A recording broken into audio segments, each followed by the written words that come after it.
Hey friends, today I'm out with my two oldest daughters. We are doing a little birthday shopping for my oldest daughter's birthday. She's 24 today, and so she wanted a day out, and so me and her and my second oldest daughter, who is 17, are all out for today, just shopping at bookshops, and I don't know what else she has planned. We're gonna go to lunch. She has a bunch of different things she wants to do.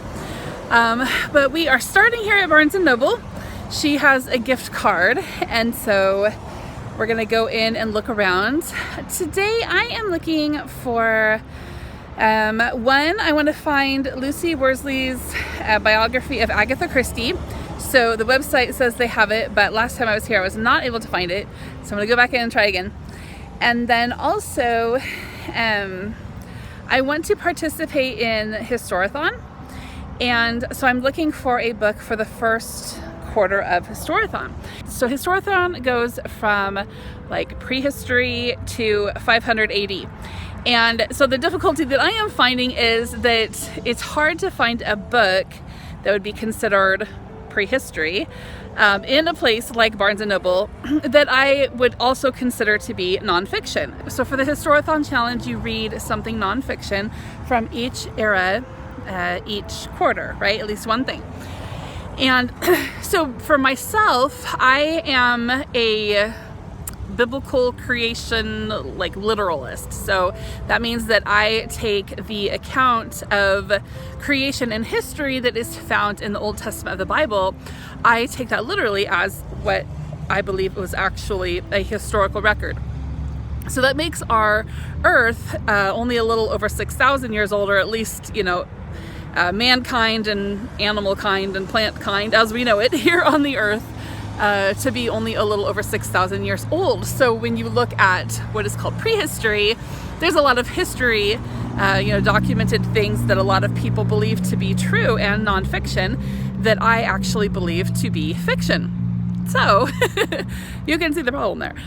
So at a store like Barnes & Noble, that's the majority of what they're going to carry is things that, talk about just, evolution of man or evolution of life, millions of years, on the earth, and things about geology and all those sorts of things that I don't believe to be true. So it has been kind of a struggle to find a nonfiction book that fits with what I consider to be nonfiction, but there is one in here I saw the other day on the Greeks and Romans that looks pretty good, and obviously there's a lot of historical documentation about that period of time, right? Which actually is also a biblical period of time. So I think that I will be good with that one. And so I'm gonna look for that, but we'll just see what I find. And I'm really hoping that my daughter Lynzie decides to go to a couple other bookshops today, but like I said, it's her day, so whatever she decides, we will do. So we'll just take you along and see what we find.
So as you saw, I did find the 2 books that I was looking for. Weirdly, Lucy Worsley was in a totally not right place, but I found it, yay.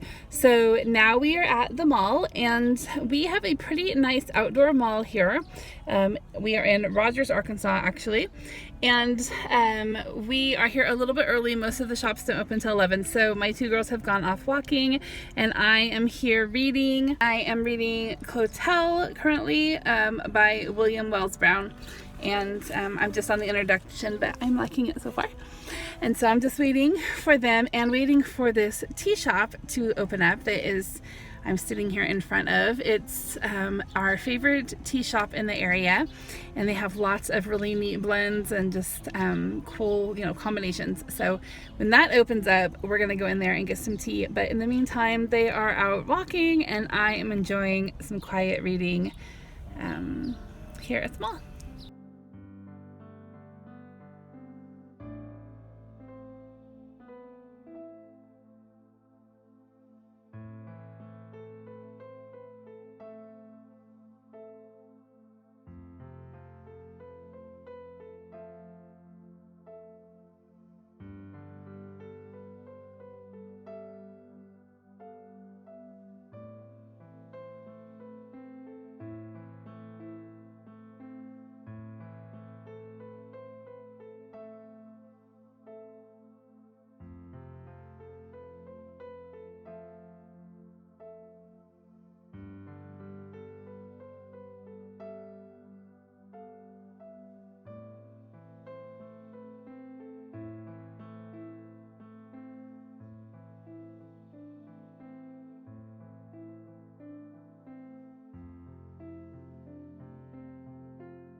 So we had such a fun day out. We got to go to the bookshop and the tea shop and to lunch, and then we had a fun birthday party for Lynn's last night.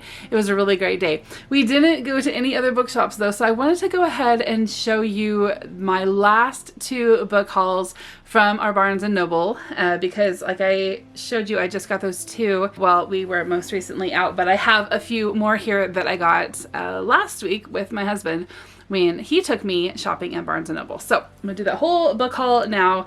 First thing I will show you though is my tea. So we have this shop in Northwest Arkansas called Savoy. They have a website. I will put the link in the description box. You can order from, I don't know, probably anywhere. But I got White Christmas, which is a black tea with peppermint and white chocolate in it. And then I got Strawberry White, which is a white tea with, I don't know, I guess strawberry. It doesn't actually have ingredients on here. But I'm gonna put these together, okay? So, and this, oh, I don't even know if I want to tell you guys this because I sound like a dork, but there's this really great soap and it smells like strawberry mint. It's like the best soap. And I was thinking one day, like, I bet that would make a really great tea. A strawberry mint tea. So I've been on a quest to create the perfect strawberry mint tea mix. I've done a couple just with like tea bags from the grocery store or whatever, but I thought I'm going to try this mix. If it's really great, maybe I'll tell Savoy about it. Maybe they'll make it in my honor. Bell's strawberry mint tea. It would be glorious. Anyway, that's what I'm going to do with that. So got that tea. And then as you guys saw, I picked up 2 books yesterday. So the first book I picked up was this, Confronting the Classics by Mary Beard. I had not heard of her before, but apparently she has a popular book out now too, SPQR. I was told by the girl working at the counter that she's in the middle of that and that it was a really good read as well. So I might pick that up later, but I got this for Historathon. It's going to be my first Historathon read for 2024.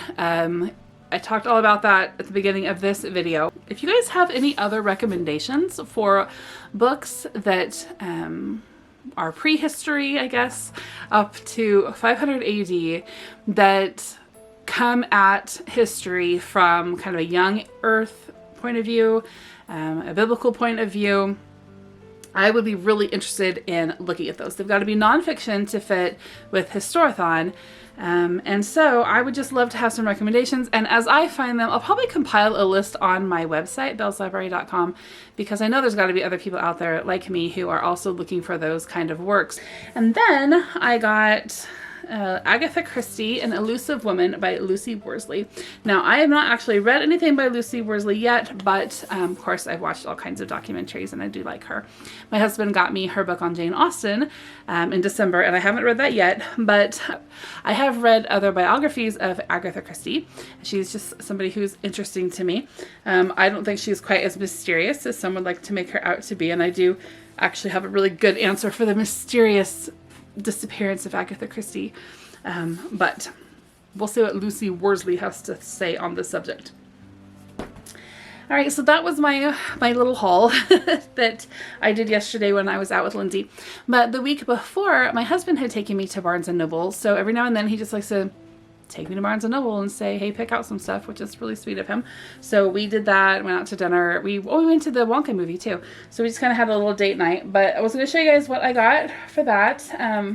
The first thing, this is kind of crazy, but just the night before this shopping trip that he and I took, I was on Marilyn Maya Mendoza's booktube channel, and she was talking about just a few books that she was looking forward to reading. And one of them was Persuasion by Jane Austen. And so I had commented about how, oh, I should read Persuasion. I haven't read that forever. And weirdly enough, the next day when we were at Barnes & Noble, my husband, he sent me off on my own merry way, and he went his own merry way, and we just looked at things. And after a little bit, he comes over and he's like, I want to get this book for you. And he showed me this.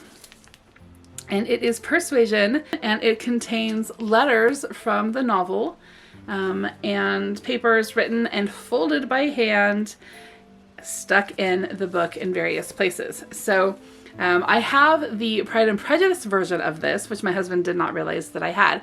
But apparently he had seen this when he was shopping for me in December for a couple of gifts, and he wanted to get this for me at that time, but didn't. And so he's like, so this day, last week, he's like, I want to get this book for you. And I was just kind of shocked for a minute, like, how did you know? Because I know he doesn't read he does not watch my channel, let alone go and like stalk my comments that I leave on people's channels, right? He had no idea. I'm like, out of the hundreds of thousands of books in this store, you chose Persuasion to buy for me. So that was really cool. So it was just kind of like a confirmation that I need to be reading this, right? So I think it'll be really fun with all these little letters in it. And that's just such a cool idea. So I did get a couple of like non-book things. One is a copy of Daphne's Diary. So this is a magazine that is just like super artsy. It comes with paper and projects and cutouts and little recipes, and it's just kind of like an art magazine, but it's also kind of like slice of life stuff. This is just a little bit about camping. Here has, you can make a little paper doll, and then there's the cutouts for it. So it's just a really fun magazine. It is published in Ireland, I believe, and you can get it at Barnes & Noble in the US, and I don't know where else, but you can also subscribe. Anyway, I try to always pick these up. They come a little later, like in the season. So this one is the fall one, but it actually got here to Northwest Arkansas like in December. So sometimes you get them kind of at the end of the season, but anyway, I totally love this magazine, so I picked that up. And then I also got this cool looking journal here, and it's just like a, a lined journal. But I love to collect these to just sort of keep around for when I need another journal, because when you're at the end of your journal and you still have stuff to say, you got to have somewhere to go, right? So I have a few empty journals on my shelves just for when I need them.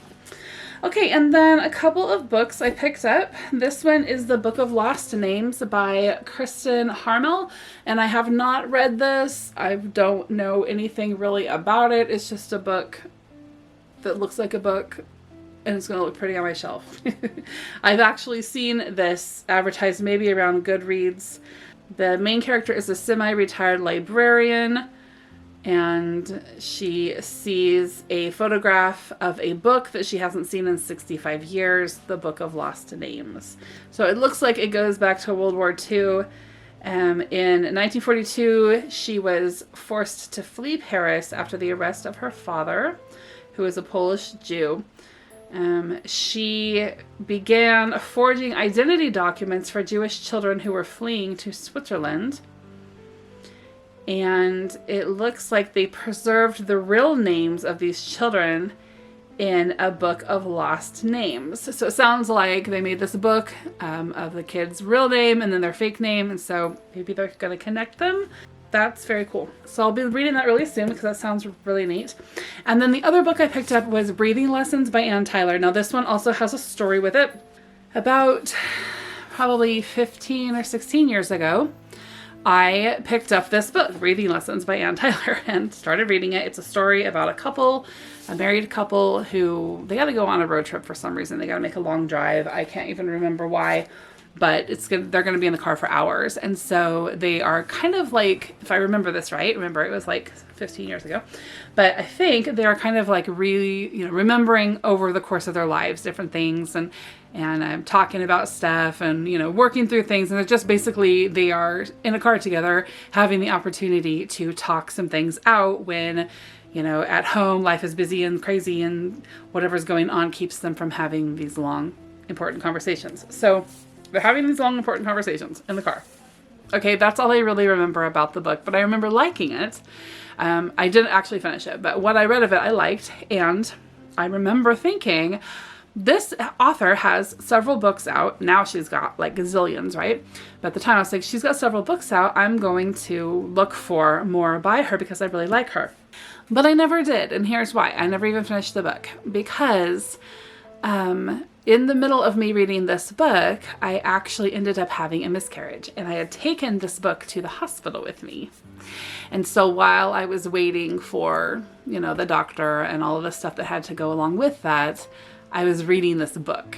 So then, of course, when I got the news that I had lost the baby, I was devastated, really struggling, and put the book away. And so for the last 15 years or so, whenever I see this book, I'm reminded of my horrible experience of losing the first baby that I lost. And so I've never wanted to pick up Anne Tyler or this book or anything ever again. So the other day when we were at Barnes & Noble and I was having such a happy day with my husband and I came across this book and I didn't even want to touch it. And I'm like, okay, I'll read the back. I just wonder, if maybe, because there's so many by her and you see her all over the place. And I remembered thinking I might like to read her. And so I read the back of it. I was like, okay, you know what? I'm going to read this book. A little healing exercise for myself. So I picked it up and bought it. I told my husband all about it. He thought it was a great idea. So I'll read through this and then I'll see if I still like Anne Tyler. And if so, then I will find some more by her. And that whole story is sad, but it also speaks to the power of books in our lives, right? That it's like a song. The memories that we hold and we attach to a certain piece of literature, they stick with us, right? And they carry through just like the memories that attach to a song. It's something about that power of creativity. But books are super important, right? And I think, those of us who like to annotate our books, write little notes in there and, write our names in the front of them and the date that we read them and all those things. I think that's important. There are little capsules of our own history, our own experience with them. That's why I love to buy used books, because I know that someone has already had an experience with this book. And I am just the next step of this book's life, right? So anyway, all right, enough philosophizing on books. I hope everybody is having a happy day. Thank you so much for all of the new subscribers that I have to my channel. I think I'm solidly here at over 100 subscribers, but I do appreciate everyone who has found my channel to be valuable. If you have not yet subscribed, please do. And introduce yourself in the comments, because I would love to get to know you, your channel if you have one. And I'm all about making relationships and making friends. So have a beautiful day. I will see you soon. Bye-bye.